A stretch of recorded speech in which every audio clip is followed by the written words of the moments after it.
Oh, ho, ho, ho, ho, baby, baby. It is NFL Week 7 over here at the DFS Army Fantasy Football Show. Of course, I got my guy, Mike Dickinson. I'm your host, Shane Seeley. And Michael Dickinson, it is going to be a trash heap this week in fantasy football. I don't know about you, Mike, but most of my benches in my redraft leagues, it's a whole lot of that, like that gray where everybody's Yeah, on yep. bye this week or injured. Or they're out. Like a Roshan Johnson, second week in a row has been ruled out. So it's been depressing, brother. But how you doing? It's been a hot minute since you've been on the show. Yeah, good. I just saw we got a notification in one of our dynasty leagues that actually Al Zaslowski runs it. Somebody just picked up Kyle Juszczyk, so Oh that's my where we're at. god. Week 7, we're in Kyle Juszczyk territory, baby. This is pretty much how it's going to be. And this is listen, some of our takes this week are going to be, let's just say, not it's going to be a 6-week, 6-team kind of buy show. Let's just say that. We got Jen in the house. What's going on, Jen? Thanks for tuning in. Of course, we got our guy Brandon McBroom. What's going on, brother? It's going to be fire. But Mike, before we get into the nitty gritty here, let's just set this table in terms of what the hell we're looking at so far this week. And listen, spoiler alert, one of the better games on the slate so far was already played, and that was itself the Jacksonville New Orleans game. It wasn't bad. Some decent fantasy production was output there. But of course, you alluded to it. We got 6 teams on bye this week. The Panthers, the Bengals, the Cowboys, the Texans, the Jets, and the Titans are all on bye this week. So there's definitely some very fantasy viable players on bye. And then on the injury front, dude, it's looking rough out there. You got, of course, CMC. He's been questionable. He didn't practice all week. It's not looking too hot, Mike. It's not looking too hot. So it's going to be what? The Elijah Mitchell and Jordan Mason show, assuming that CMC does indeed sit. You got the nasty Raiders-Bears game where both players are going to be sitting out. You're going to have a Payson Bajent versus Brian Hoyer showdown. That's going to be nasty and disgusting. But there are literally 3 bright spots. Okay, so overarching, before we dive into our flex plays, overarching premise here: if you have players playing in the Miami and Philadelphia game on Sunday night, that's a 51.5 over under. Of course, we love that game. The Chargers versus Kansas City. Chargers can't stop anything. Now, the key with Kansas City, Mike, is going to be nailing down which wide receiver to actually start. And then, nastily, a game we're going to be talking about a lot today is Green Bay at Denver. So overall, looking kind of nasty. What are your thoughts on the slate this week?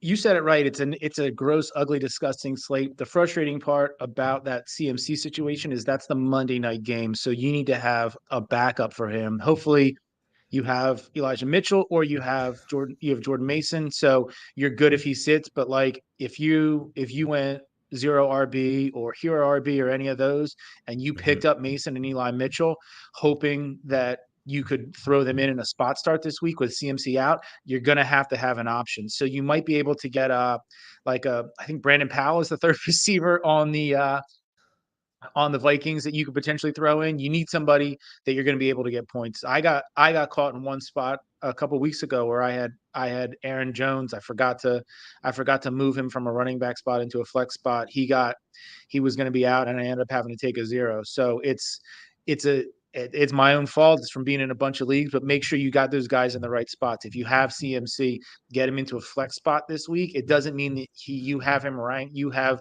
your third running back ranked higher than him. It just means that it literally means you give yourself flexibility. You got him in that flex spot. You can take him out and you can put in somebody else in that game.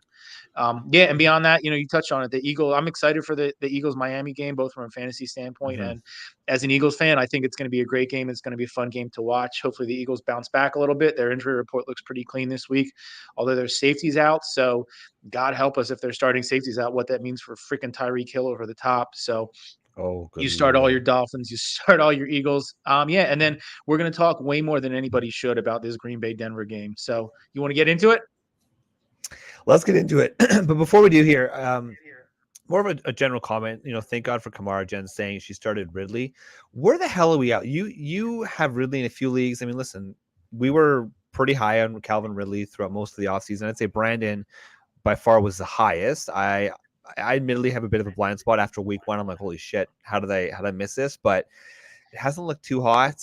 Where are we at on Ridley? Is he still say you're starting with 3 wide receivers, Mike? Is he a must start in where you're starting 3 wide receivers, or is it still it's at the point where he's a flex consideration?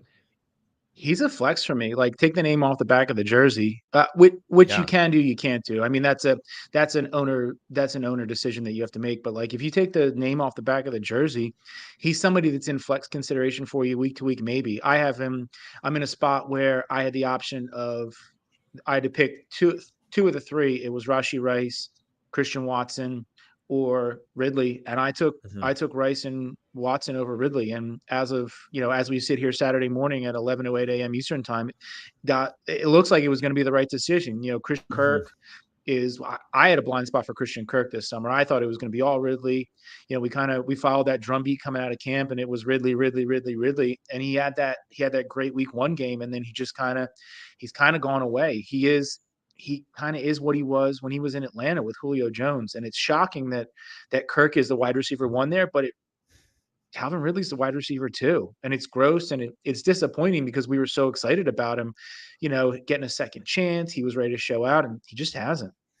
He just hasn't. And I mean, even on the season so far, you've got your 23% target share to Christian Kirk and 21% to Calvin Ridley. And then on the targets per route run, 21% for Christian Kirk and 19% for Calvin Ridley. I think what's even more sad is that you think that with this somewhat consolidated target share, Zay Jones being out, like it would have been a Ridley and Christian Kirk show, and it really just wasn't. I mean, granted, it was a Travis Etienne week this week. He scored, was it 3 weeks in a row now where he scored 2 touchdowns, which is pretty impressive for Travis Etienne. But and then of course, Brandon, last comment on the Thursday night game. Carr being pissed for most of the game gave him tunnel vision. I don't understand what's going on with Derek Carr, man. Like he's calling out his guys, but it's like, dude, you got to be competent on the field before you're in a position to call these players out. So that's too bad. And listen, actually, I said last point on the Thursday night slate, Mike, but for those of you who are, of course, following DFS Army at dfsarmy.com, we had not one, but 2. They split the showdown this week. 2 DFS Army members. They each took home a clean $81,000 and change from DraftKings. So I'm kind of a broken record at this point, but dfsarmy.com, go check out some of our tools. Our flagship tool is, of course, the Domination Station. That is something, Mike, where if you just want to help us coach you, tell you which plays to make at your DFS lineups, easy. You can do multiple lineups. You can download the CSVs, excuse me, put them directly into DraftKings or FanDuel, or we have a lot of tools where we have our cheat sheet slowdowns. We have a research station where you can look at usage for the players. We have Proptimizers if that's your thing. We have the Air Yards tool. We have the Matchups tool, which is my personal favorite because it gives you a landscape. It's all very nicely color coded in terms of defense versus position, and it gives you a projection in terms of what the expected play is going to be on both DraftKings and FanDuel. So we have it for the people who want a lot of help. We have people for who just want the tools and they want to build their own lineups. And guess what? We're printing freaking money. So let's get at it, Mike. Let's talk about our flex plays. He's my best friend. He's my pal. He's my homeboy, my rotten soldier. He's my sweet cheese, my good time boy. Oh, baby. Mike, who's going to be your first good time boy this week for NFL Week 7? I think my first good time boy, it's actually me good time boys, plural. Yeah.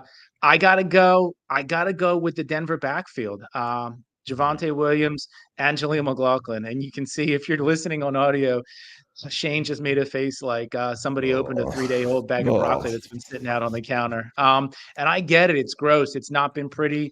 Javante's he's picked up those little nagging injuries here along the way. We had Samaje Perine, but what I think you're seeing happen, I think you're seeing the backfield settle into the roles that we always thought they were going to be settled into. Now, I will say that it seems like they're settling into opposite roles as we thought. I think when we opened the season, because of how aggressively the Broncos went after Samaje Perine, we thought that Perine was going to be the banger, and we thought that Javonte Williams was going to be the pass catching back out of the backfield. He has that skill set. He's demonstrated that skill set. It's what he did when Nathaniel Hackett was there, and he was splitting time with Gordon.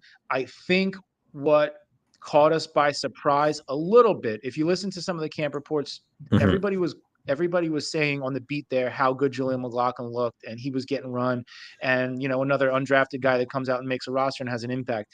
I think what you're starting to see is that Denver backfield settle into what the New Orleans backfield was when Sean Payton was there.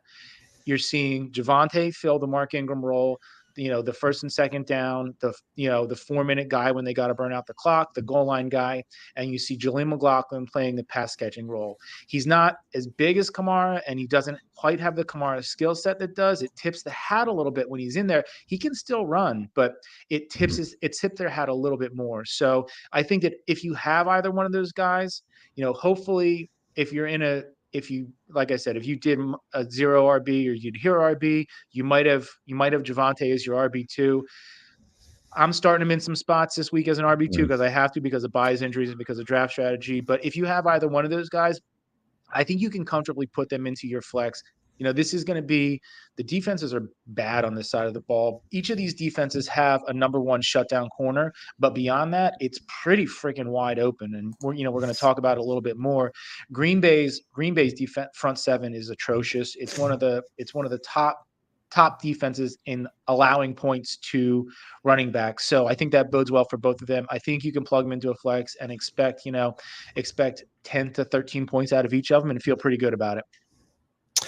Yeah, I mean, to your point, this is the third highest point total on the slate. And what we like is that it's pretty even distribution. When you look at the implied team totals for each team, you got Green Bay at 23, you got Denver at 21, and then, spoiler alert, I'm going to be talking about the other backfield across the field there, but you've got Green Bay is the 28th worst defense against the rush. They're allowing an average 143 rush yards. And that's a pretty even split when you look at both road and away.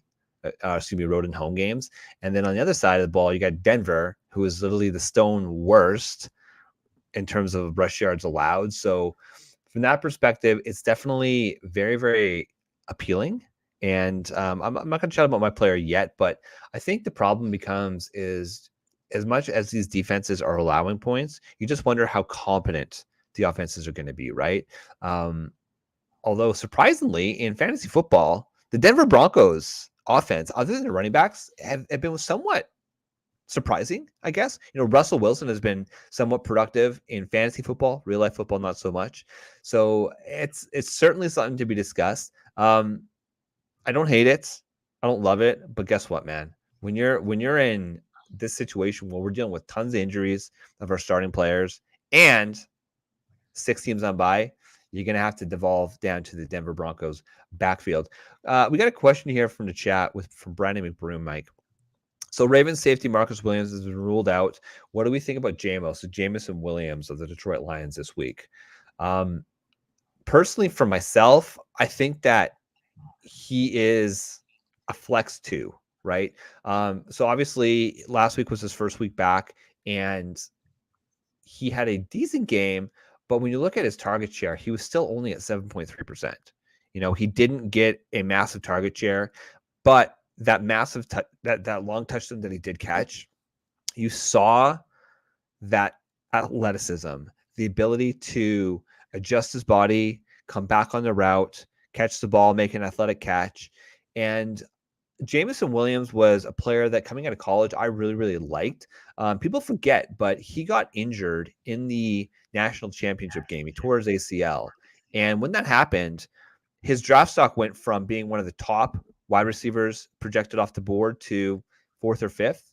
So it was definitely a situation where injuries plagued him. It's still the Amon-Ra show. I mean, on the season, he's got a 26% target share. Last week alone, 37%. That is elite. But you could do a lot worse this week, dude, with Jameson Williams. What do you think? Yeah. The weakness of the Baltimore secondary is their perimeter corners. So you're getting Brandon Stevens and Marlon Humphrey. I mean, Marlon Humphrey's a name that we've known and stayed away from a while, but that was a while ago, and you're seeing it. So are you taking the talent of Jameson Williams or the experience of a Josh Reynolds? Josh Reynolds has disappointed a lot in the last couple of weeks here. He showed out in the beginning of the season. He's down to Jag territory. He's just a guy. So I think if you're in a tight spot and you need the upside, then I think Jameson Williams is a great play. Both of these fronts in this game, the Detroit front and the Baltimore front, are extremely difficult to run on. So if you look at that and you extrapolate that out, it looks like Montgomery's not going to play. So yeah, Gibbs and Craig Reynolds, who Gibbs has underwhelmed. Craig Reynolds is the third running back on the Detroit Lions for a reason. I love Craig Reynolds. He's a PSAC, a Kutztown guy. Love him. Love the story. He was one of the Hard Knocks darlings last season. But he's not David Montgomery. You look on the other side of the ball, the Baltimore running game has been atrocious. I think this is going to be a pretty pass-heavy game. I think there's going to be a lot of production out of the quarterbacks in this game. So, yeah, Jameson Williams. Love it, love it, love it. Okay, so Brandon is saying he's flexing Romeo Dubs. We may or may not be talking about Romeo Dubs a little bit later on the show, Brandon. And then Patty's got a question here in the chat. We need to pick one of these quarterbacks for streaming. You got Jared Goff, Deshaun Watson, who he's trending towards playing, and the report yesterday is that he is expected to play. And then, of course, Matt Stafford. Who do you like out of this group? I think it's Stafford for me. You look at that Pittsburgh defense, and we'll talk about this game a little bit later. You look at that Pittsburgh defense, the strength of that defense is the front seven. You look at the absolute mess that the LA Rams backfield has turned into seemingly overnight. It went from the Kyron Williams show to an absolute debacle. Zach Evans, Royce Freeman, Darrell Henderson, and Myles Gaskin. Like, woof. Who are you gonna put the game in their hands, or are you gonna put the game in Stafford's hands and let him deploy it out to Kupp, Puka, and Atwell? I think in that situation, give me Stafford over those two. Watson's been erratic even when he's been healthy, and Goff's up and down. He's solid, but I think that when you're looking at it, I think I have Stafford a little bit higher. Yeah, and we're both going to be talking about the Cleveland Browns backfield later on. Definitely Deshaun Watson would be third of these players. I'm kind of leaning Goff, man. Goff has looked very, very good on the season. He is averaging a pretty safe 19.8 fantasy points per game, which for a quarterback at this stage, like that's pretty safe. We love his weapons. We just talked about Jameson Williams in terms of a deep threat, but when Matthew Stafford is healthy, and all accounts are Matthew Stafford is healthy, that chemistry that he has with Cooper Kupp is special. And I feel like of these two choices, Jared Goff or Matthew Stafford probably has a much higher ceiling. Like if you close your eyes and think, okay, which one of these guys is going to put up a 35-point burger and just have like Puka Nacua is going to catch a long touchdown, Cooper Kupp's going to get 2 touchdowns, and he's going to have 156 pass or receiving yards. The most likely outcome is probably going to be Matthew Stafford. So if you're, I'm at the point where if you're a ahead in the projections here, I'm probably going to go with Jared Goff. I feel like he's just a bit of a safer play, but Matthew Stafford definitely has that massive upside that Jared Goff just doesn't have. So that's where I'm. Goff is on the road at Baltimore. That puts it over the edge for me. Goff plays so much better at home than he does on the road, and especially outside on natural grass. Yeah. I mean, it's going to be a good test for Detroit as well, right? But I see it, and then to your point, the Rams are at home, so I mean, if you're going to do a tiebreaker, I think that's a safe way to do a tiebreaker, but. I still think Goff is maybe a bit of a safer play. But if you're worried about that Baltimore defense, then stay with Stafford. So I'm okay with either or. Let's make it easy. Let's just go with Matt Stafford. Let's be consensus here. Okay, I'm going to talk about one of my. Let's stick with that Baltimore game, okay? Because a player that I like a lot this week, he was on the thumbnail this week. I absolutely love Zay Flowers this week going up against Detroit. That game is sadly one of the higher over-unders on the slate with a 43 over-under. And Zay Flowers is coming off of his first TD score of the week. I like it to continue the momentum. And what I like is that both of these offenses, Mike, have shown the ability to actually put up points, which means this could be one of those shootout situations where the defense just say, okay, let's just go. It could be a lot of back and forth. Again, another reason why I sneakily like Jared Goff in this game. But in terms of the strength, Detroit has been very stout against the run. They're allowing the fewest rush yards thus far on the season to running backs. And so how are you going to beat the Lions? It's going to be through the air. So I like him to get, he's probably going to flirt, Mike, with double-digit targets, 9 to 11 targets this week. He's got a 28% target share in the season, a 23% targets per route run. And I like the fact that he's got a 29% air yards share on the season. It's going to be a monster for him. I like him. He's going to be, I dare say he's going to be right around the wide receiver 12, 13, 14. So like a high-end wide receiver 2, low-end wide receiver 1 this week. What do you think? Love it. We had high hopes for that Baltimore passing game. Lamar's been good, but when you look at the other pieces of that passing game, we had high hopes for Rashad Bateman. We had high hopes for Odell Beckham coming back in there. We had high hopes for Zay Flowers. We had high hopes for Mark Andrews. And so far, Andrews and Zay have delivered for you. The other two pieces, Bateman and Odell. Odell's been hurt. Bateman's not been 100%. They've just looked meh. And I think that Lamar's got his guys, and Lamar's rushing ability is still there. Is it what it was 3 years ago? No, but he's still one of the elite rushing quarterbacks in the league. So he'll take his first 2 reads, and if it's not there, he's not going to hang in the pocket. He's going to take off. So it seems like he's looking for Zay Flowers on his first or second read most times when he drops back. So yeah, give me Zay Flowers, give me Mark Andrews this week, and then fade the rest of them. Yeah, you cannot play Rashad Bateman. You cannot play Odell Beckham, unfortunately. I mean, they're solid players in this, like for NFL, like just to draw coverage away from Zay Flowers.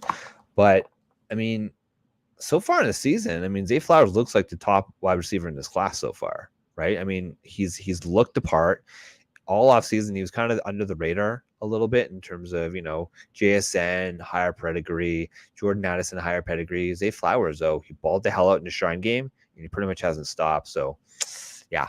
Give me all the Zay Flowers this week. Michael, give me your second flex play. My second is gross. I think Brandon McBroom alluded to it. My second is Romeo Doubs himself. So again, we've talked about this game. We've talked about where the over/under is. That's 40. Was it 43.5, 45, somewhere around there. So it's in the low to mid 40s. 45. Yep, 45. Yep. So Doubs, I know he posted a stinker the last time they played. They're coming off a bye. He posted a stinker against the Raiders, 1 catch for 4 yards. But before that, he gave you 18.6, 18.3, 18.5 in 3 out of the last 4. So he had a tough game against Atlanta.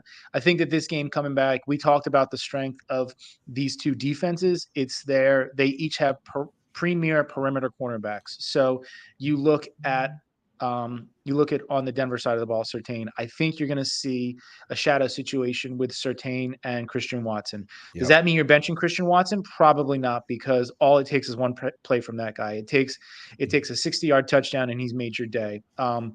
What I do think is that I think you're going to see a lot of the first reads go to Doubs. So Jordan Love throws to his first read at a higher rate than any other quarterback in the NFL. So what you're hedging on this week is a game plan that caters to Doubs and potentially even, caters to Luke Musgrave to a lesser extent.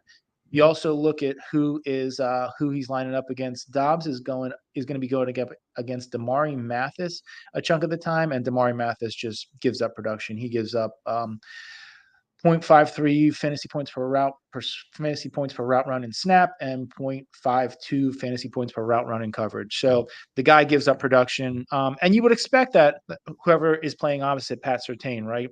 Pat Surtain is not going to get looked at a lot. Damari Mathis is going to get a lot of looks, and just by the law of odds and law of statistics, he's going to get beat. So give me Romeo Doubs.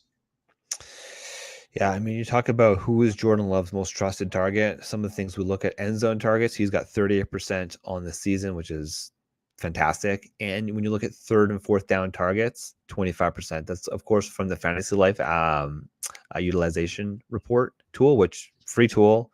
I started using it a few weeks ago. Love the tool. Quick and easy way to just look at usage, and usage equals fantasy points in fantasy football, right? And Romeo Doubs, to your point, superior matchup, and he's Jordan Love's by far most trusted target.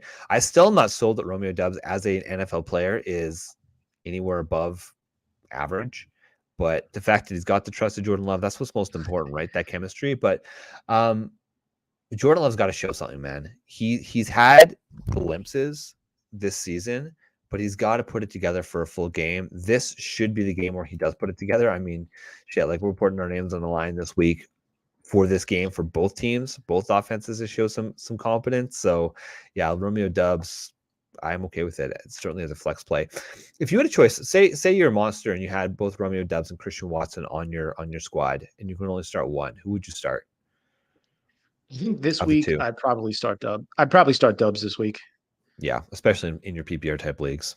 Yeah, I don't think that's the worst. That's the worst call in the world.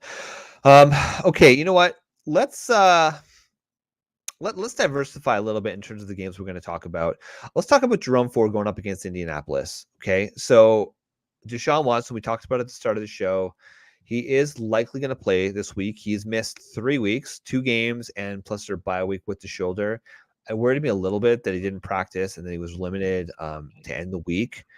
But reports are that he's going to start. And if they do start him, that's a good thing in terms of just managing that offense, the competency of that offense.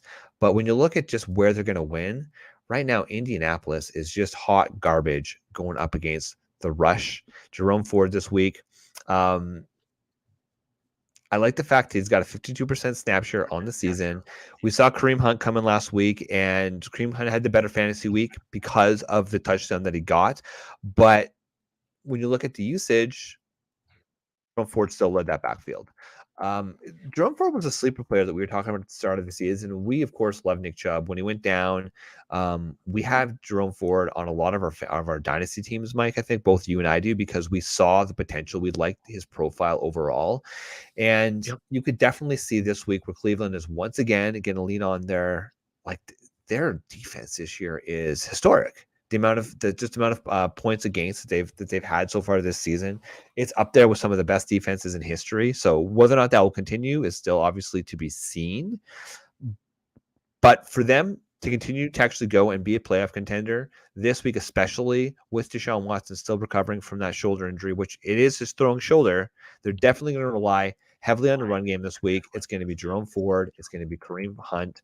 I like of those two, Jerome Ford. He's been in the listen. There's a reason they had Jerome Ford on the team and not Kareem Hunt until Nick Chubb got hurt. Jerome Ford is going to lead the backfield. I like him to have a pretty good performance this week.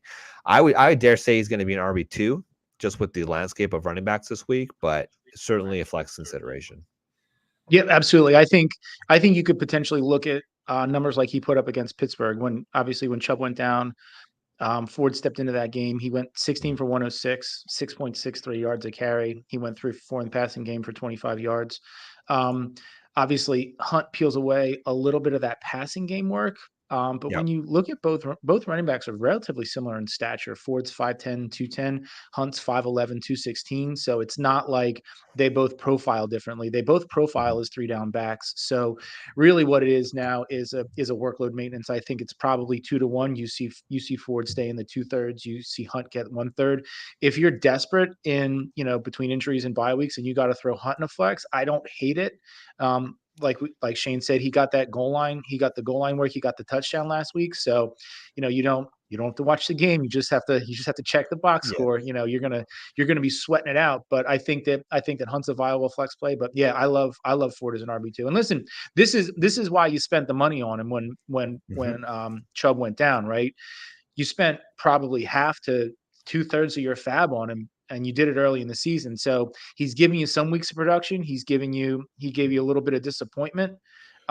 He's never really he hasn't been tragic. That game, the Baltimore game you didn't love, but I mean, he put up 11 points against San Francisco last week. So he's not laying duds, but I really think this is a week where you see the kind of player that Jerome Ford can be.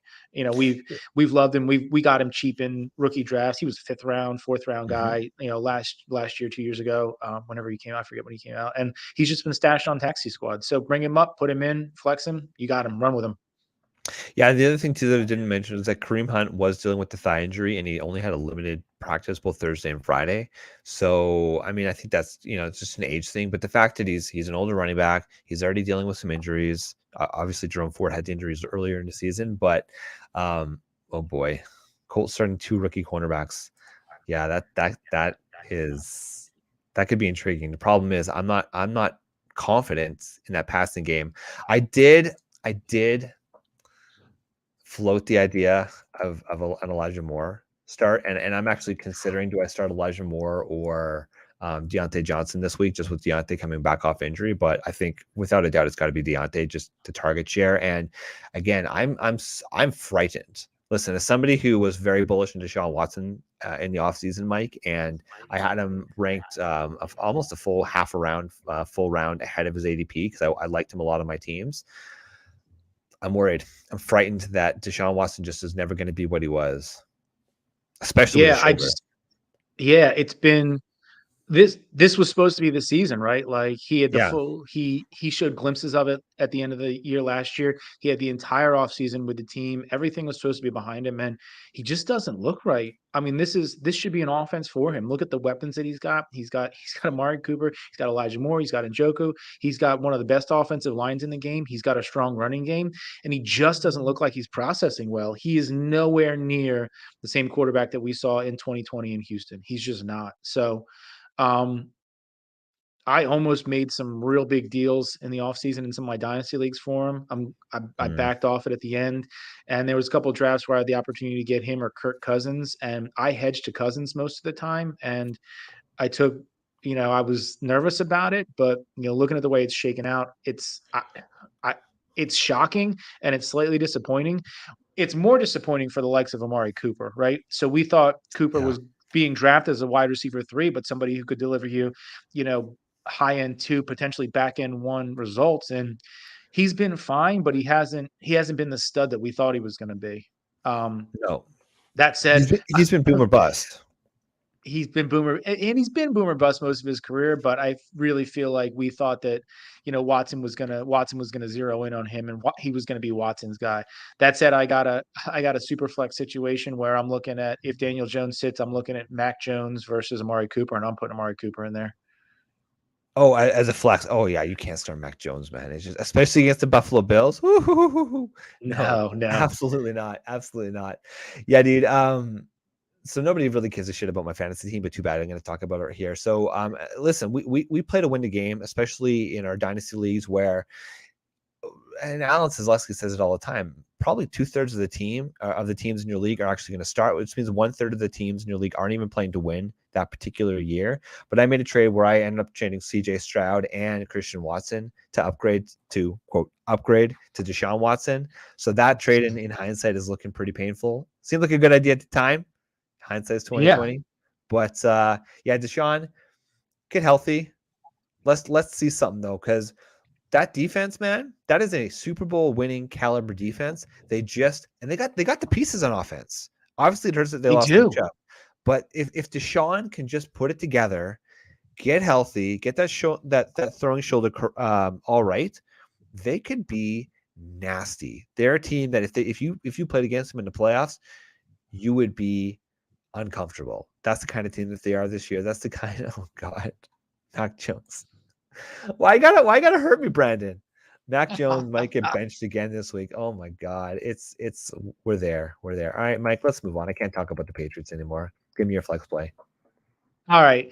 Give me another one. So we are going to the NFC East. And I'm sorry, we're not going to the Eagles-Dolphins game. I got it ready. Nobody in that game is a flex play. That game is a started. Obviously, we're going to the Washington Commanders and the New York Giants. I'm going right to my guy, Curtis Samuel.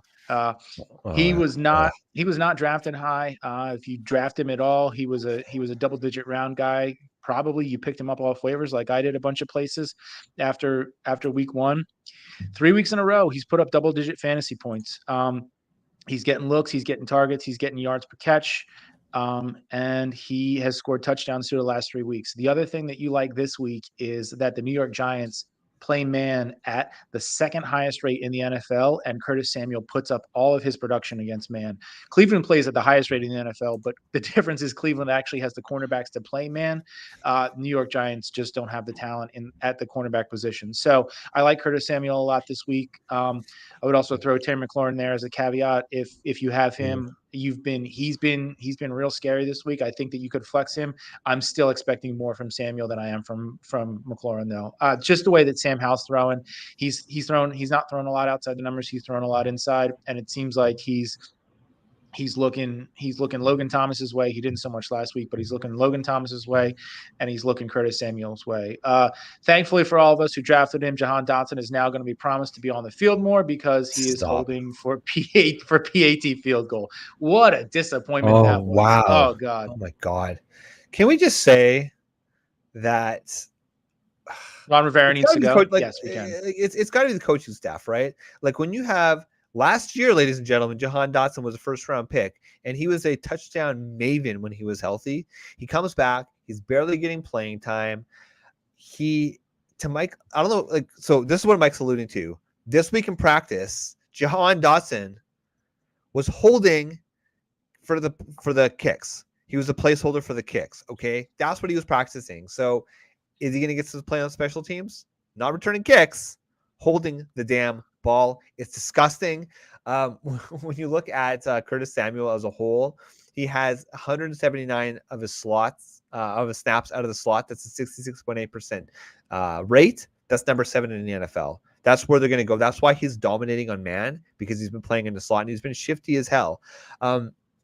When you look at this game in general, Mike, some of the that secondaries we typically like to target are Washington and the New York Giants. So I love the idea, like New York, like, okay, typically it's player receivers against Washington. Player receivers against Washington are going to put up a lot of points.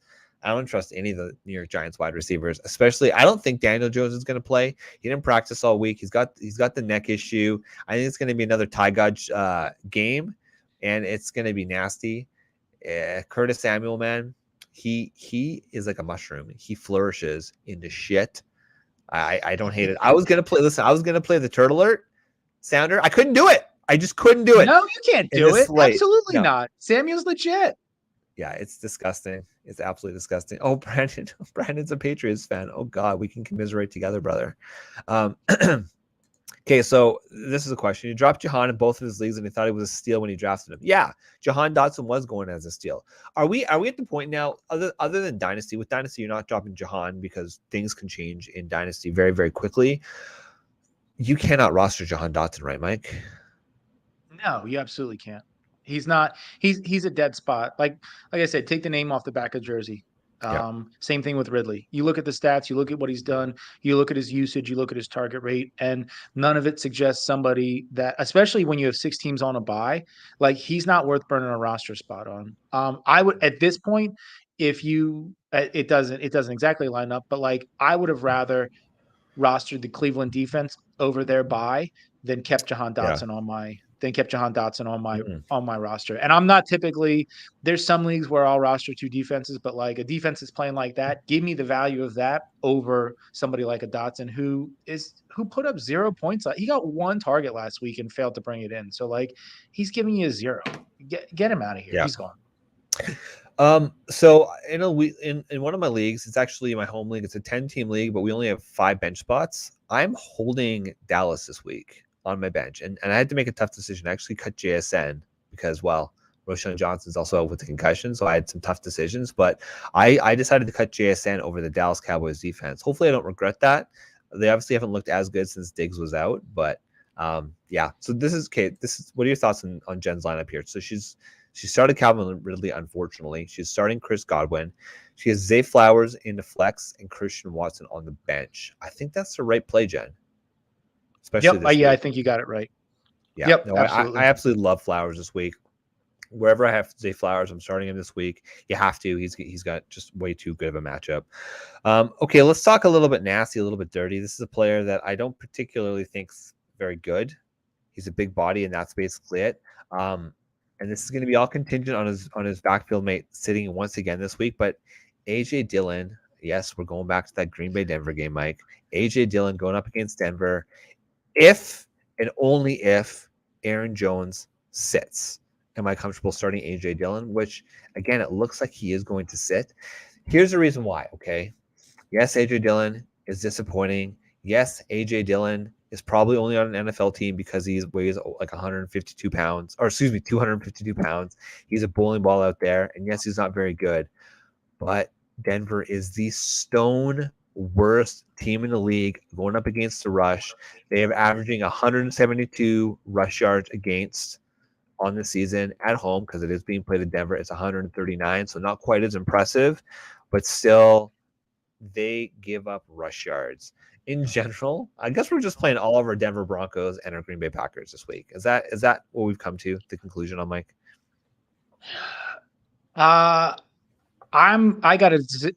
personally have a decision to make between like Jonathan Taylor and Cortland Sutton. I'm probably hedging Taylor just because I'm worried that Sutton's what's that? Yeah, I'm worried that You gotta go JT. Sutton's going to see a lot of Jair Alexander.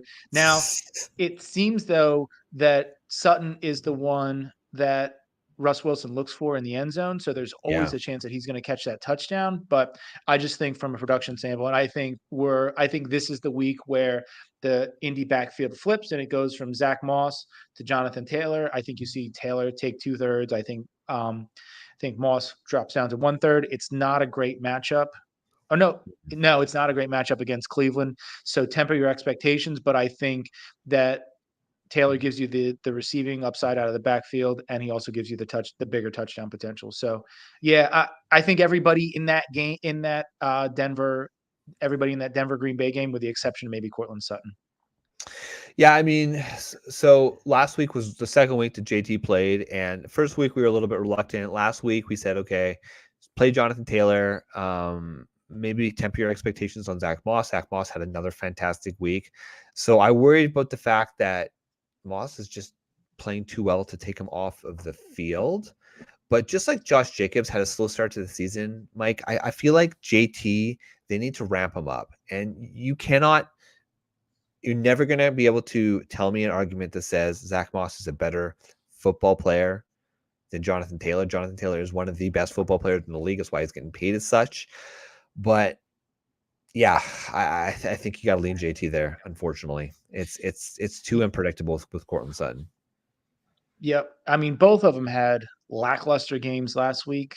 Moss outscored him slightly, but Taylor did it in the passing game. So I think that it's ugly back there.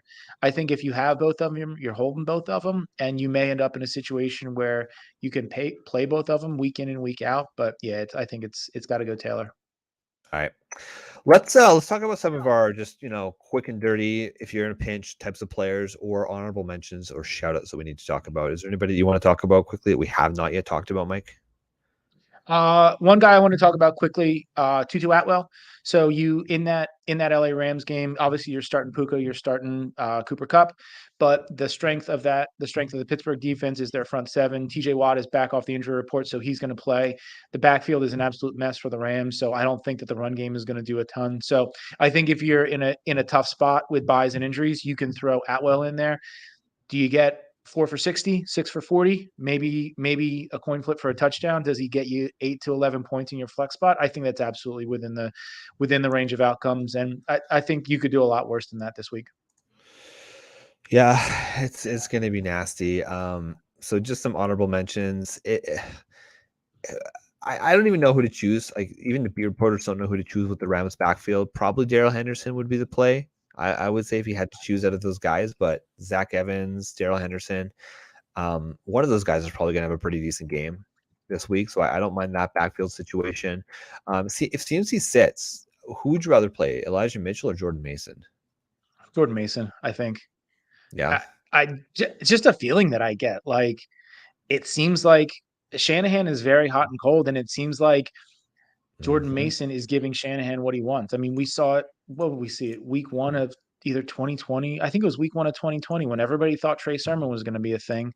And then all of a sudden it was Elijah Mitchell. So like it's easy to fall in and out of favor with Shanahan, and he rolls with a hot hand. I kind of like Jordan Mason more than I like Eli Mitchell.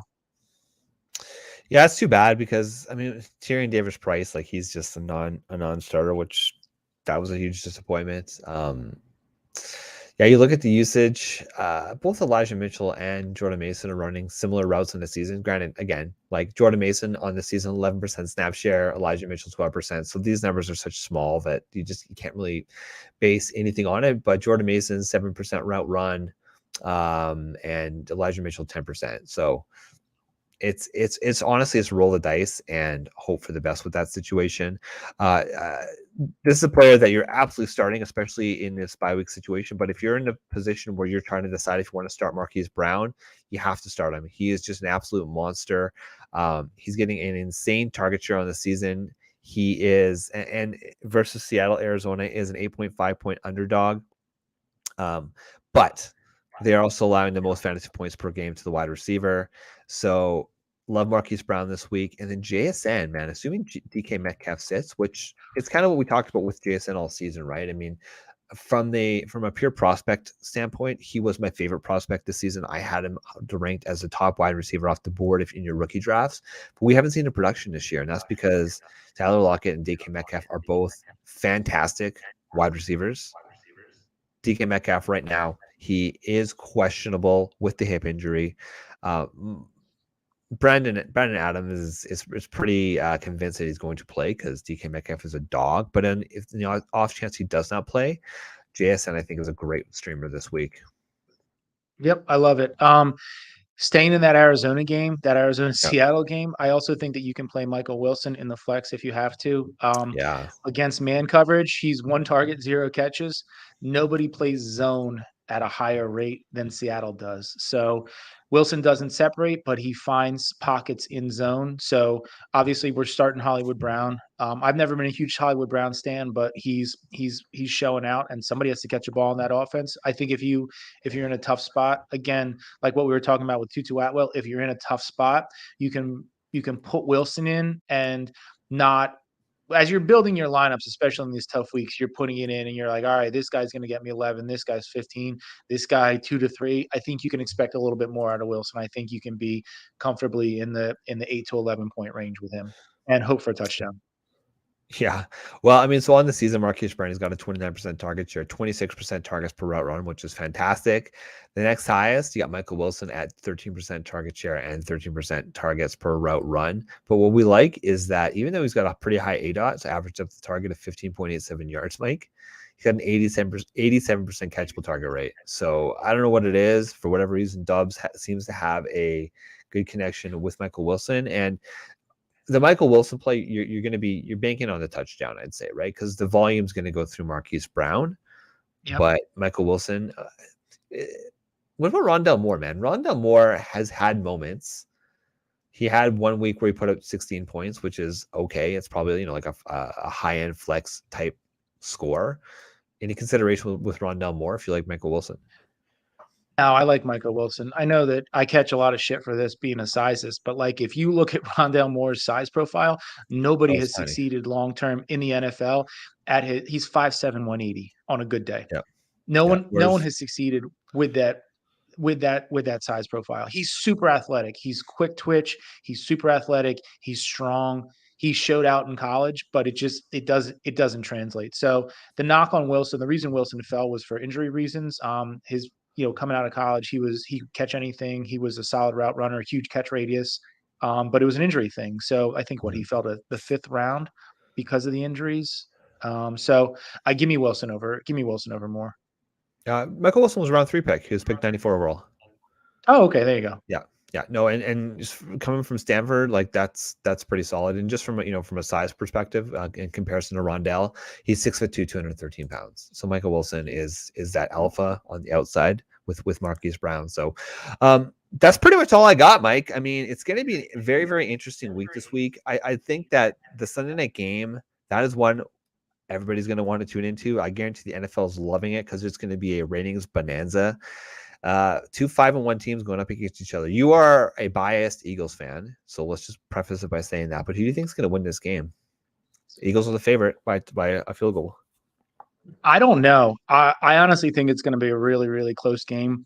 It's going to come down to whether or not Jalen Carter plays for the Eagles and they can contain that run game. If they can contain the run game, the Miami run game, they got a shot. So if you get Jordan Davis and Jalen Carter and Brandon Graham and Fletcher Cox all playing, you're in a good spot. Nakobe Dean is back. Nakobe Dean played last week. He's back again for the Eagles. You just got to hope that you can scheme to contain Hill and Waddle. The weakness of the Eagles secondary is their slot corners. So if anybody's going to pop, I think Waddle's going to pop. You're probably going to see either it doesn't really matter, Slay or Bradbury on Hill. I just think it's going to be a really exciting game, and I think the 3 points the Eagles are getting is because it's home field. It's at Philadelphia, and it's the Kelly Green jersey reveal. So there's going to be a lot of hype. Hopefully the Phillies win tonight, and Philadelphia is just out of its mind. But that said, I think it's going to be a really, really good game. Truth told, I probably won't watch the game because it's going to be such an emotional roller coaster. Just up and the down, both from a fantasy standpoint and from a fan standpoint. So I'm hoping for a good game. I hope the Eagles come out. It won't surprise me to see the Miami Dolphins if the Miami Dolphins win, though. Honestly, they're such a good team. Tua is such a good quarterback, and as much as Sirianni's a player's coach, man, McDaniel's a player's coach too. Did you see when he was at the podium defending Tua? The beat reporters are trying to say that any quarterback could run this offense and be successful. And McDaniel just had his back. So you got to love that. Those guys love playing for him. They got something special going on down there. So it's a coin flip. It really is a coin flip. Talking about elite usage, listen, spoiler alert, Tyreek Hill's a really good wide receiver. He's probably the best wide receiver in the game right now. He is a 35% targets per route run. That is an insane clip. Last start question, we got to help Jen out here. This one's pretty easy for me. So she lost Richardson. That is devastating. Desmond Ridder or Jordan Love? Hands down Jordan Love. Which one's a real NFL professional quarterback? Well, a realer. I think Jordan Love's got to be the play here. Yeah. Yep. Right. And this is if Jordan Love is going to do it, this is the week that he has to do it. He has to do it this week. Yeah. He's got to put it together. He hasn't looked sharp, but he's had his moments. So let's go with Jordan Love. So that's it, ladies and gentlemen. Let us know how you do this week. It is an interesting week for sure. Hopefully you were a planner and you started picking up some of these players to cover for your bye weeks last week, like we suggested. Good luck out there. DFSArmy.com. Go check it out. If you like to play this sweet, beautiful game that is DFS, go check it out. Of course, our sister station, our parent station, the DFS Army DFS show channel. Go check that out. We got content galore. If you like what you're talking about here, this is, of course, the season-long fantasy focus show. Give us a like. Give us a follow. We love your comments. The comments are what help drive the algorithm to our page. So if you don't want to go to DFSArmy.com, you don't want to pay for a VIP membership, that's cool. We get it. Money can be tight. Just give us a like and a follow and throw in a comment. That helps us a ton, and we would very much appreciate it. So thank you. For Mike, I'm Flex Shane, and we are the DFS Army Fantasy Football Show. Good luck in week number 7.